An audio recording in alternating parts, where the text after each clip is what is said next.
All right. Good morning, everybody. So I want to thank you all for coming. I was telling Wesley over here that I probably would not be here at 9 o'clock if I was not on stage. So I appreciate all of you. So I am currently developer of I'm going to stop that. I'm going to reverse it. I'm currently director of developer relations at Pluralsight, and I am also the co-owner at a tabletop game store called Opal Grove Games. That's relevant, and I am going to tell you how. As part of my sort of journey into game store ownership, my partner and I have done a lot of thinking and talking about what it means to be a really great game master. So for anybody who is not into role-playing games, that is essentially the person who leads you through the story, the person who sort of moderates a game as you're playing through this collective storytelling game together. And as I started thinking about this talk, I started thinking about a lot of parallels that I saw between leading a group of people, a group of friends through a game, through a story, and leading a team through chaos. So in order to do that, I want to kind of frame this conversation up.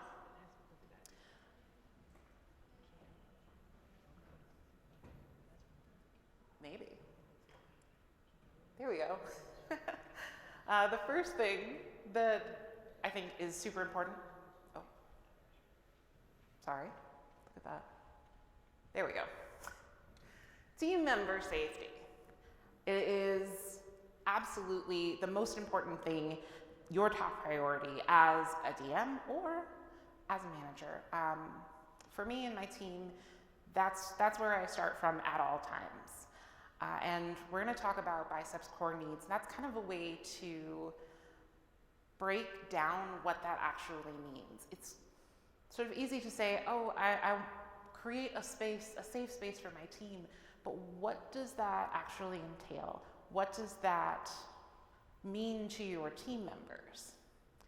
I want to stress that this does also include your safety. You have to be at your best, as best you can, so that you can be there for your team. You can't fill a cup that's empty. You can't fill any other cups from a cup that is empty. And you have at least some of that power as a manager. I'm going to talk about encouraging feedback. I want you to make it easy.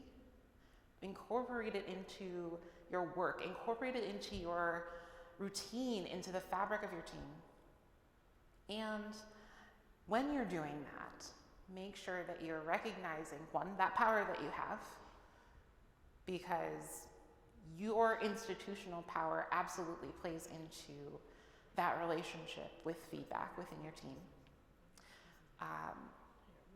But also, it plays into your relationships with your team members. Who is going to feel comfortable coming to you? Who's going to feel comfortable telling you what's wrong?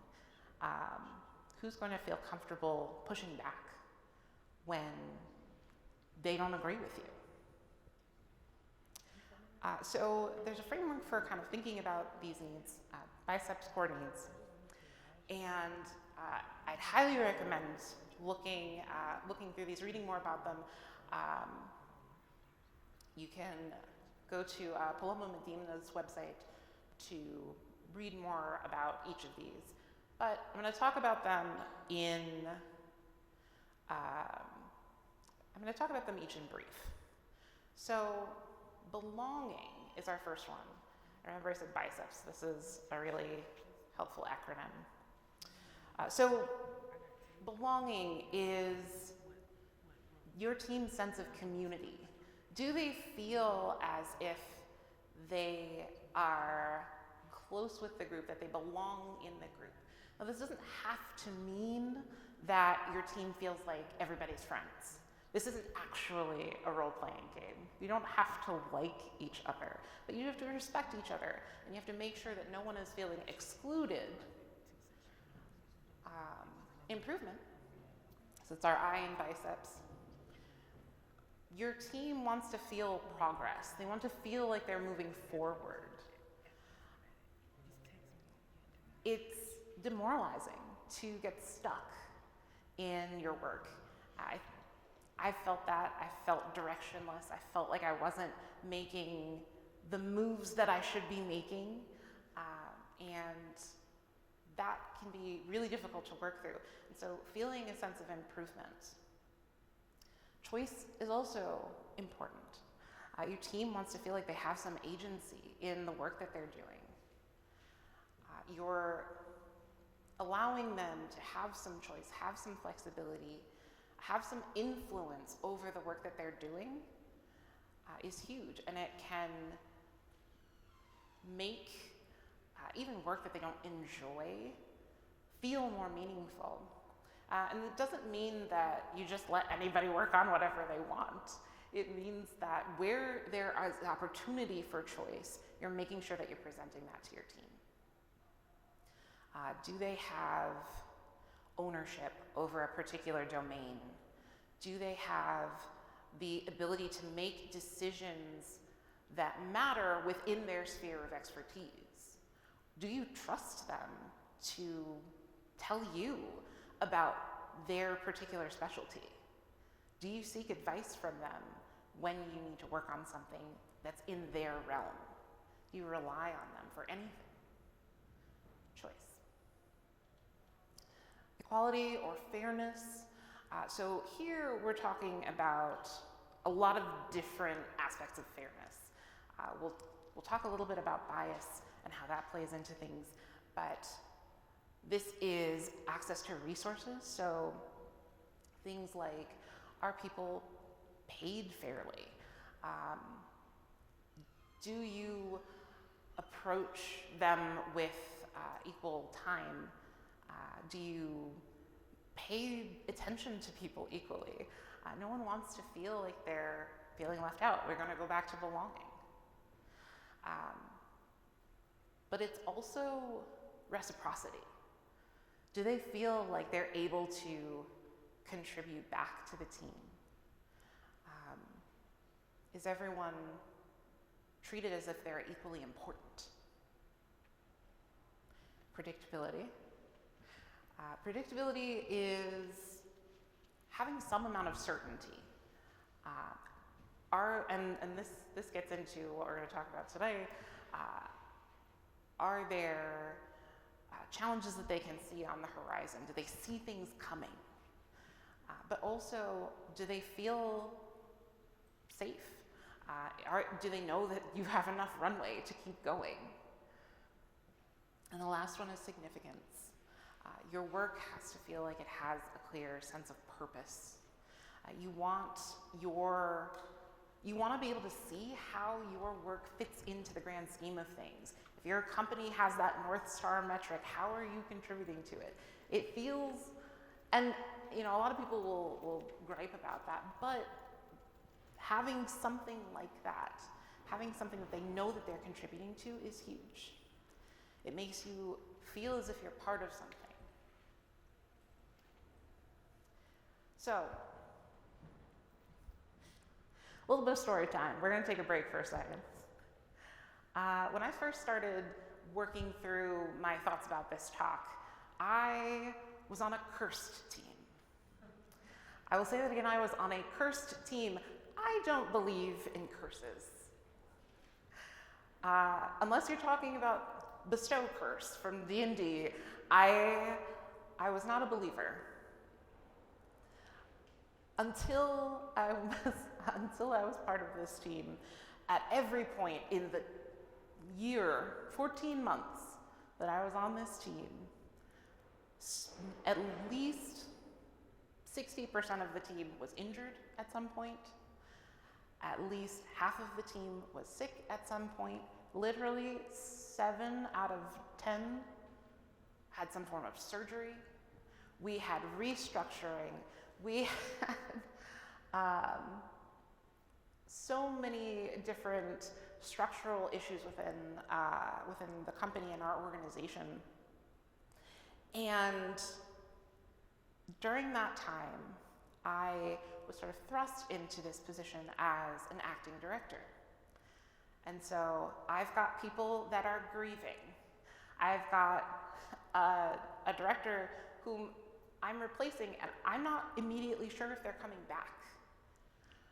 I have not been trained for this. I don't have any documentation. I am daily trying to figure out, okay, who do we need to pay? Who do I need to make sure that they're safe? Also, how do we continue to do the work that we were already on track to do? How do we take a step back? How do we make it so that this whole situation does not happen again? How do we make sure that we're sustainable so that we can move forward, truly move forward, and not just stay in this realm of chaos forever? And so that's the standpoint from which I'm thinking about this talk. Being able to work through some of those things, ideally not all of them at once, in order to move forward in a way that feels safe for everyone. So I'm going to introduce some flavors of chaos that I've been thinking about that I think are maybe a little bit more applicable to other people. Hopefully you don't have all of that combination of things, but I'm interested to know. What are some flavors of chaos that you're dealing with now? Anybody? Or that you've dealt with in the past, you don't need to share. Current issues. I see a hand.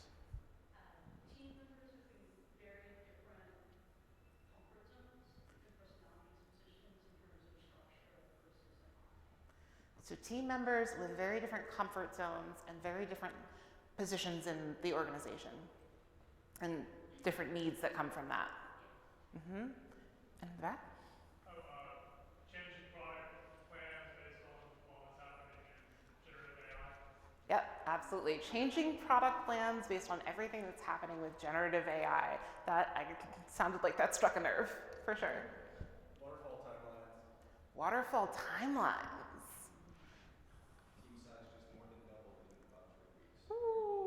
Team size more than doubled in about 3 weeks. Yep, this same team, 10 people hired at once, from 0.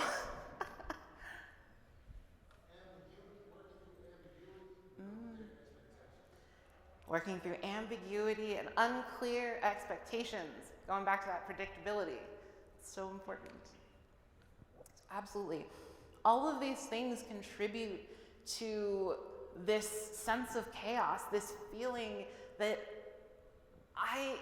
my next step might not be safe. So we're going to talk about some of those things. So a lack of direction, and what we'll do is we'll kind of have that flavor of chaos up here, and then we'll talk through kind of some of the things that you can do. And then we'll talk more generally about how we can start to move forward together. So a lack of direction or uncertainty in your goals. So I think of this in the same way that I think about planning adventures for my team. We pick a direction. If we don't have one, we pick one. And we say, we think this is what's important. And actually, from some of the DevRel teams that I've been on, that's kind of the situation. Not everybody knows what to do with you. And you have to be the one to say, this is important. These are our metrics. This is how we help. And then you plan backwards. You link each of the steps, each of those goals to each other until you get to something that works for you and your team. And it can include multiple paths. It can mean that you build in some of that flexibility for yourself. But when you're in that situation, I think it's important to let your skills, your capability be the guide. Take what you know, take what you can do, take what you want to work on, and map that to the goals that you do know of, even if you're not being given that directive. Now, burnout's another huge one. That could be a whole talk. We're not going to go too deep on it. But again, I recommend starting slow. When you are coming back, specifically when you're coming back from burnout, or you're trying to come back from burnout, and we're trying to guide someone who is coming back, it's, at least in my experience, people have a tendency to want to just jump right back in and be able to feel like they are perceived as being competent and ready to hit the ground running. And that's not always possible. It's not always healthy. You don't want to kick somebody back into their burnout phase. I think it's important to address it as well. A lot of people feel like they have to just move past quickly, but checking in, talking through how they're affected by what they've just been through, and mixing up the work so that it doesn't happen again. Conflict, and in this case, I'm specifically talking about conflict between team members. Yet again, this same team I'm talking about, we had a team member who just deeply violated another team member's sense of privacy. And dealing with that was incredibly frustrating for me in terms of my relationship with the organization, but within the team, within your sphere of control. One, I think it's important to set expectations for how you treat each other early. In my case, I do that through a team charter. And in that team charter, you talk about, one, your team's goals, your team's mission, but also your expectations for how you treat each other. When are we working? What are our core hours if you have that concept? And also, what do we expect from each other? How do we support each other? When something like this happens, when it's clear, you shut it down. You shut it down early. And you have to recognize that some people may leave. If you're not able to work through the issue, if you don't actually have the power to support your team in that way, people may leave. And that's just a consequence of, that's a possible consequence of this kind of conflict. And I think I would be remiss if we didn't talk about the large-scale trauma that a lot of us have been through, some of us kind of compacting several of them. It's important here to think about how whatever specific trauma you're talking about is going to affect some people more strongly than others. And you're not always going to know who those people are. And so consider whatever you can do to alter the workload in those cases. This is a much smaller example. But again, on that same team, I had someone who was just deathly afraid of flying on airplanes. This was a developer relations team, and we did events. And eventually we got to the point where this person felt comfortable enough to tell me, I have a phobia, and I have to drug myself in order to get to this event. And I need someone to be there with me to the very last moment. I couldn't get a friend to actually fly with me this time. And this was pretty close to the event, but eventually I was like, don't go. We'll survive. When I say altering the workload, sometimes that means, you know what, you don't have to do this. You don't have to do this if it's going to harm you. And if that's something, if the trauma is something that they're able and willing to work through right now, then great. They can go do that with their therapist, which is not you, though sometimes it will feel that way. But wherever you can, stepping back and looking at your expectations and figuring out where they can bend. Again, you are not the therapist, probably. Maybe some of you are, but not in this instance, not in this relationship. And you want to be recognizing that everybody is going to grieve in their own way. Everybody is going to react to these different things differently. And so, again, if you're familiar with RPGs, there's this concept of a session zero. And that is when you are coming together as a group for the first time. Usually you are doing some amount of world building, some amount of character creation, and also some amount of setting expectations for the way the campaign or the game is going to go. And I recommend doing the same thing on your teams. You don't have to call it session zero, but a meeting ideally periodically.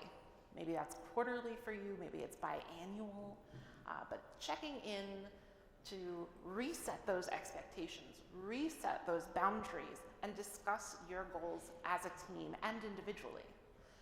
You want to also take a moment to take stock of everybody's strengths. What have people been learning? What have they improved on? Where do they want support now? This is also another moment where you can reinforce the need for feedback. Between team members, I have a whole other workshop on peer-to-peer feedback because I think it's so important and something that we don't spend enough time on, especially when we're talking about things like code review. But repeatedly, at every opportunity, encourage your team to provide that feedback constructively and respectfully, but providing that feedback. One way that I really love to set some of those expectations is to use, I call them personal user manuals. I've heard a couple different versions of that, but these are some of the questions that I ask or that I prompt my team members to answer when we're writing those user manuals. So the sort of big bullet points are your values, your communication style, your work preferences, and then your areas for growth. What's important to you? Why do you want to do this? How should I communicate with you? What's going to land? And when everybody has those things written down and you can reference them, you don't have to have the awkward conversation about, like, why didn't you answer my Slack message? Oh, it's because I find Slack overwhelming and I prefer email. That's not me at all. It's fine. Nothing to see here.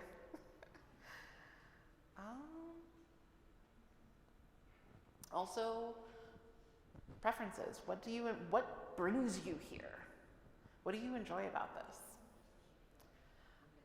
Some final tips for the beginner GM. You can call that, maybe it's game master, maybe it's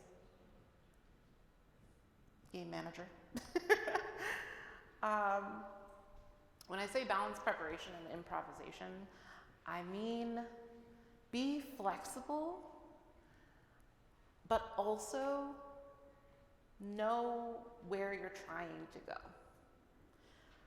And that means, in part, learning your own style, figuring out how you work best so that you can model a lot of these behaviors for your team.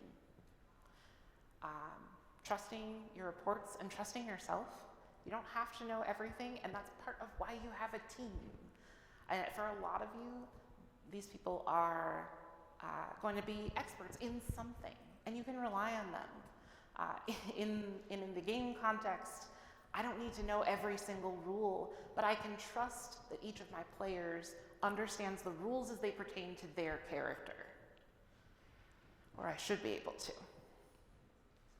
And remember that you, like I said, you have great power. You control, in a lot of ways, the flow of information, but it's not an adversarial relationship. Where you're able to insert more of that information, over-communicate. I want to say thank you to all of you for being with me first thing in the morning. My name is Aisha Blake, and I'd love it if you reached out to me on Twitter, on Twitch, wherever you like.